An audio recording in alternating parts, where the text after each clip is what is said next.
নমস্কার বন্ধুরা, আজ আবার একটা ভিডিও নিয়ে চলে এসেছি এবং একটা নিঃসন্দেহে ইস্টবেঙ্গল শিবিরের আপডেট দেওয়ার জন্যই এই ভিডিও করতে আসা। সেই আপডেটটা অতি অবশ্যই ট্রান্সফার নিউজ বা ইস্টবেঙ্গলের নতুন বিদেশি নিয়ে খবর দেওয়ার রয়েছে, সে কারণে কিন্তু আসা। এবং পাশাপাশি যে ইস্টবেঙ্গলে ইতিমধ্যে আমরা জানি যে শিবিরে বেশ কয়েকজন প্লেয়ার তারা আবারও যোগ দিয়েছেন, যারা চোটগ্রস্ত ছিল সেই বিষয় নিয়েই কথা বলতে আসা।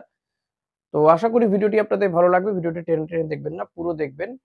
আর যেটা বলে থাকি যে চ্যানেলে নতুন হলে সাবস্ক্রাইব করে নেবেন, ভিডিওটা লাইক করবেন, আ কমেন্ট করবেন অতি অবশ্যই, শেয়ার করবেন আপনার বন্ধুদের মাঝে। তো চলুন শুরু করা যাক আজকের এই ভিডিও। ইতিমধ্যেই আপনাদেরকে জানিয়েছি যে সাউল ক্রেসপো, রাকিব এরা প্র্যাকটিসে ফিরেছে। বল নিয়ে প্র্যাকটিস করেছে। মঙ্গলবার দিন থেকেই প্র্যাকটিস শুরু হয়ে গেছে ইস্ট বেঙ্গলের এবং বুধবার দিন দেখা গেছে যে সাউল ক্রেসপো, আনোয়ার আলী তারাও প্র্যাকটিসে যোগ দিয়েছেন। অনেকটাই সুস্থ আ সাউল ক্রেসপো, হয়তো চেন্নাই ম্যাচে তাকে খেলানো হতে পারে। রাকিবও অনেকটাই সুস্থ হয়ে গিয়েছে।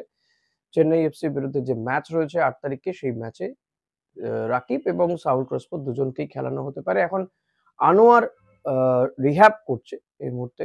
তো ম্যাচ ফিট হয়েছে কিনা সেটা হয়তো আজকালের মধ্যে হয়তো বোঝা যাবে যে তাকে খেলানো হবে কি হবে না।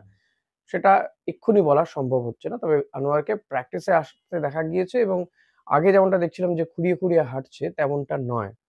ক্লিটন সিলভার কথাও আপনাদেরকে জানিয়েছি। ক্লিটন সিলভা তিনি মুম্বাইতে ছিলেন আ এবং তিনি ফিরে এসছেন। তাকেও প্র্যাকটিসে দেখা গিয়েছে। যদিও তিনি কিছুটা গা ঘামিয়েই চলে গিয়েছেন।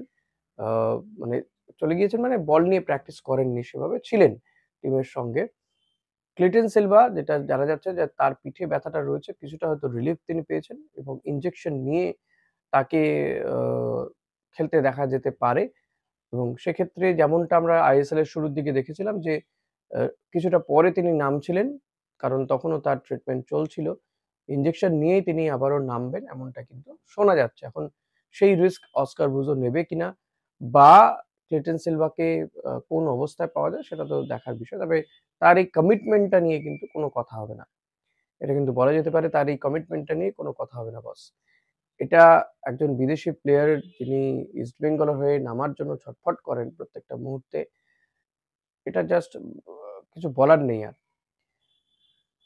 তো যদিও তিনি গোল পাননি এই সিজনে কিন্তু তার যে দেখা যাচ্ছে 100% দেওয়ার যে ইচ্ছে এবং কখনো তিনি মাঝমাঠ থেকে অপারেট করছেন, তো সেটাই অনেক বড় বিষয়।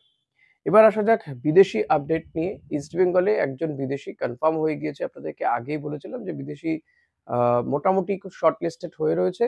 তো তার থেকেই বাছা হবে। কারণ একটা সময় ছিল যখন ইস্টবেঙ্গলের মনে হচ্ছিল যে স্ট্রাইকার বা মিডফিল্ডারের প্রয়োজন একের পর এক চোট পেয়ে যাওয়াতে। কিন্তু হিজাজি মাহের হঠাৎ করে চোটটা চলে আসাতে, চোট পেয়ে যাওয়াতে এবং সিজন আউট হয়ে যাওয়াতে ইস্টবেঙ্গল আবার চিন্তা করতে থাকে যে তাদের একজন ডিফেন্সিভ প্লেয়ার দরকার। কারণ হিজাজি, হেক্টর দুজনেরই অবস্থাই তথৈবচ। হেক্টরও চোটগ্রস্ত প্লেয়ার এবং খুব স্লো। ফলত ডিফেন্সে একজন ভালো মানের প্লেয়ার দরকার ছিল এবং সেই মতো শোনা যাচ্ছে ইস্টবেঙ্গলে অবশেষে বিদেশি আসছে এবং হয়তো কয়েকদিনের মধ্যেই তিনি চলে আসবেন। নাম ঘোষণাও হয়ে যাবে। অফিসিয়ালি নাম ঘোষণা হয়ে যাবে। এই বিদেশি আফ্রিকান কান্ট্রি থেকেই নিয়ে আসা হচ্ছে বলে জানা যাচ্ছে। অনেকদিন পরে আবারও ইস্ট বেঙ্গলে আফ্রিকান কান্ট্রি কোনো একজন বিদেশি আসবে।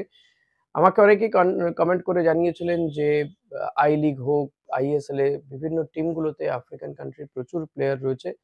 তাদেরকে কেন ইস্ট বেঙ্গল নিয়ে আসার চেষ্টা করছে না তাদের মধ্যে কাউকে বা এরকমই কাউকে কেন আনার চেষ্টা করছে না? এরকম বহু বলেছে। কারণ আফ্রিকান কান্ট্রির প্লেয়ারদের যে গায়ে যে একটা কষ থাকে সেটা একটা বড় অ্যাডভান্টেজ হয় এবং তাদের ডিফেন্সের জন্য তো তারা বরাবরই আমরা দেখেছি যে ইস্টবেঙ্গল হোক বা মোহনবাগানই হোক তারা সফলও হয়েছেন। তো আফ্রিকান কান্ট্রির কোনো এক দেশ থেকে কিন্তু নিয়ে আসা হবে। শোনা যাচ্ছে ক্যামেরুন হতে পারে। সে দেশের প্লেয়ারকেই নিয়ে আসা হচ্ছে। সাইনও হয়ে গিয়েছে কেউ, কেউ বলছেন। তবে আ আমি তেমন খবর পাইনি সাইন হয়ে গিয়েছে বলে।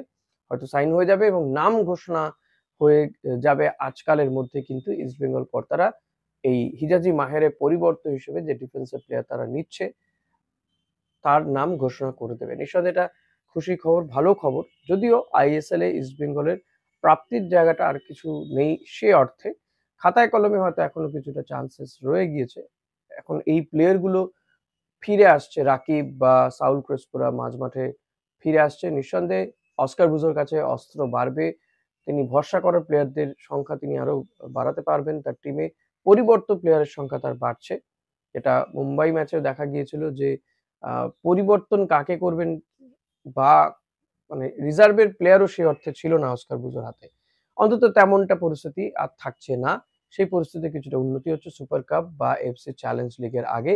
ইস্টবেঙ্গল আবারও স্বমহিমায় নামতে পারবে এটা বলা যেতে পারে। আর এই আইএসএল এর যে কটা ম্যাচ রয়েছে সেই ম্যাচগুলো ইস্টবেঙ্গলকে অতি অবশ্যই জিততে হবে যদি আইএসএল এ টিকে থাকতে হয় বা অন্তত সম্মানজনক অবস্থায় এই আইএসএল কে শেষ করতে হয়। পরের সিজনে নিঃসন্দেহে ভালো করে টিম সাজিয়ে তো অস্কার ব্রুজো দলই নামবে, এটা তো আশা রাখতে পারি আমরা। তবে এই সিজনটাও যাতে ভালোভাবে শেষ হয় সেই ব্যবস্থা কিন্তু হয়ে গিয়েছে বলে মনে করা হচ্ছে। জানা যাচ্ছে আজকালের মধ্যেই হয়তো ক্লাব কর্তারা ডিফেন্সের হিজাজি মাহেরের পরিবর্তে প্লেয়ারের নাম ঘোষণা করে দেবে। এটা বড় খবর। অনেকে জানতে চাইছিলেন বিদেশি নিয়ে কোনো আপডেট আছে কিনা।